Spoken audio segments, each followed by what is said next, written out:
All right, let's dive into a story that's about so much more than just a game. We're talking about the very soul of Indian cricket and the incredible, often forgotten founders who built its foundation from the ground up. I mean, you've got to wonder, right? How did cricket, the quintessential game of the British colonizer, become more than just a sport in India? It's a passion, a religion, something woven deep into the fabric of the entire country. How on earth did that happen? Well, the answer isn't in some dusty official history book. Not at all. It's in the personal stories, the forgotten stories, of the very first Indians who decided, you know what, we're going to take this game and make it ours. Let's start right at the beginning. So, picture this. We're in colonial India. And cricket, that's a British thing. It's played behind the walls of their private clubs, on their military grounds. It's their game. But people were watching. Indians would peer through the fences, and they were fascinated. This game was different. It wasn't just about brute strength. It was strategic, almost like chess. There was an elegance to it, this whole gentlemanly vibe. And that combination of brain and skill really sparked a curiosity that was about to explode. And this brings us to a really important idea called cultural hybridity. Now, this wasn't just about Indians copying the British. No way. This was an active, creative process. They took the skeleton of the British sport and infused it with their own culture, their own social needs, and their own dreams to create something totally new, something uniquely Indian. But why? Why go through all that trouble? Why pour so much time, money, and energy into starting these clubs? Well, as we're about to find out, the reasons went way, way beyond just a love for the sport. This really breaks it down, doesn't it? The motivations were all over the map. For some, sure, it was a way to climb the social ladder, to rub elbows with the British. But for so many others, it was a raw expression of national pride, a chance to prove they could beat the rulers at their own game. It was also a tool to build communities, to teach discipline. And yeah, sometimes it was just a chance to get away from it all and have some fun. And this quote just says it all, doesn't it? This wasn't just about sport. It was a subtle, powerful form of resistance. To master the game that was so British, that was a massive statement. It was a way of saying, we are your equals, without having to shout it in the streets. This one gives me chills.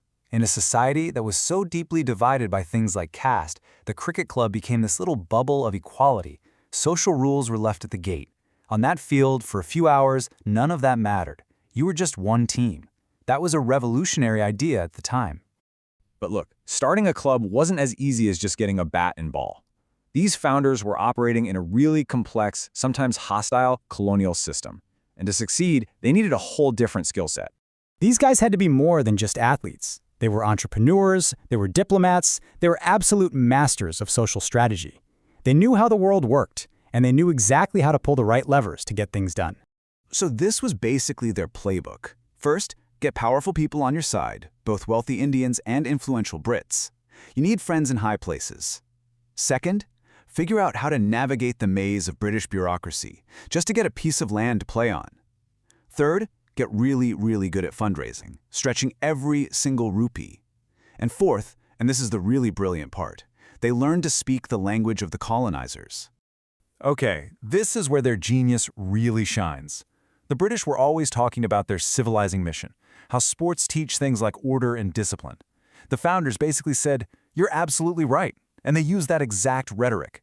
They talked about character and discipline to get official approval for their clubs, when what they were really doing was building community and fostering their own national identity. It was a masterful move. And the results of all this hard work, all this clever strategy, well, they weren't just temporary. The legacy these founders created is absolutely monumental. It shapes the entire sport to this day. I mean, just look at this timeline.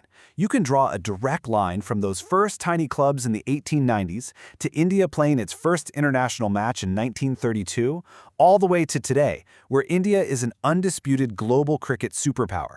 That entire journey started right there with those founders. Their impact was just huge. They literally built the institutional scaffolding for Indian cricket. The clubs, the leagues, the whole system. These clubs became the very first incubators for local talent, finding and training future stars.